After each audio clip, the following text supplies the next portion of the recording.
बिस्मिल्लाहिर्रहमानिर्रहीम। अस्सलाम वालेकुम। कैसी है मेरी यूट्यूब फैमिली? उम्मीद करती हूँ कि आप सब लोग खैर खैरियत से होंगे। और जो मेरे बहन भाई बीमार हैं, परेशान हैं, अल्लाह पाक इनको जल्द सेहत और तंदुरुस्ती अता फरमाए। आमीन सुम आमीन। आज की वीडियो स्टार्ट करते हैं। कभी कभी इंसान का दिल चाहता है ना कि वो फूट फूट कर रोए। इंसान को खुद समझ नहीं आ रही होती कि अंदर क्या बेचैनी है। बस दिल जैसे हलक तक आ पहुँचा हो, आंसू जैसे गले में फंदे की तरह फंस गए हों, बस निकलने को बेताब हो, कोई मौका मिले और फौरन से छलक पड़े। वो लम्हात होते हैं रूह अजियत में होती है। अपने रब की किसी नाफरमानी पर हमारा दिल कांप रहा होता है, मगर ये भी हकीकत है कि ये बेचैनी भी सब लोगों को लायक नहीं होती। इसका कुर्ब सिर्फ वही लोग महसूस कर पाते हैं जिनके दिल जिंदा होते हैं, रूह की सिसकियों को बेतरतीब धड़कनों में महसूस करते हैं, जो इन आंसू के वजूद के मकसद को पूरा करना जानते हैं, जो जानते हैं कि ये आंसू बहुत कीमती हैं, जिन्हें बहाकर वो रूह को रब से सुकून दिलवा सकते हैं, जिनके जरिए वो गुनाह बख्शवा सकते हैं। ये आंसू ही तो होते हैं जो दिल को रब के आगे झुका देते हैं, मगर इन आंसुओं के वजूद के मकसद को हर कोई नहीं जानता।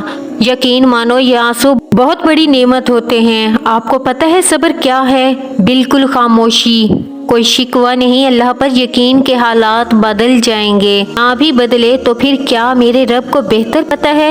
यकीनन इसमें बहुत भलाइयाँ होंगी, पर सब्र कब आता है? अल्लाह से कुर्बत बढ़ने पर, यकीन होने पर। यकीन जिनको आ जाए कि अल्लाह पर, इसकी हिकमतों पर, के फैसलों पर, वो कभी नहीं टूटता, कभी नहीं गिरता, कभी नहीं झुकता। बहुत से लोग अल्लाह को एक मानते हैं, पता है वो अल्लाह पर यकीन नहीं रखते, वो अल्लाह के फैसलों को नहीं मानते और मायूस होकर टूट जाते हैं। अल्लाह पर यकीन के फैसलों को कबूल करना सीखें और जिंदगी को खूबसूरत बनाएं। अब देखें, तकना इंसान की फितरत में है। चाहे कितने भी आप नेक या मुत्तकी क्यों ना बन जाएं, भटकने के चांसेस फिर भी मौजूद रहते हैं, मगर अंदाज बदल जाते हैं। कभी तकवा के रूप में, कभी नेकियों के रूप में, कभी गिड़गिड़ा कर, कभी न उठ पाने के खौफ में, कभी अल्लाह को खो देने और गुनाह पर रब से मायूस कर देने के हरबे से। मगर याद रखें, शैतान की जीत उस दिन तक नहीं हो सकती जब तक आप खुद हार मानकर रजू करना तर्क न कर दें। बस टूटने में देर न करना। तुम्हारा रब तो इंतजार कर रहा है कि जो बंदा शैतान के बहकावे में आकर मेरे दर पर वापस आ जाए,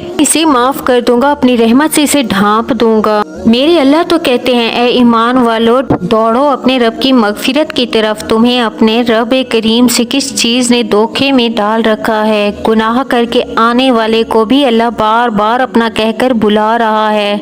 यहाँ मैं वीडियो का एंड करती हूँ और उम्मीद करती हूँ कि आज की वीडियो आपको पसंद आई होगी और अपने दोस्तों, फैमिली और रिश्तेदारों को शेयर ज़रूर कीजिएगा। वीडियो को लाइक करके हौसला अफजाई करें। अच्छी वीडियोस के लिए चैनल को सब्सक्राइब करना ना भूलें। अल्लाह हाफिज़, जज़ाकल्लाह।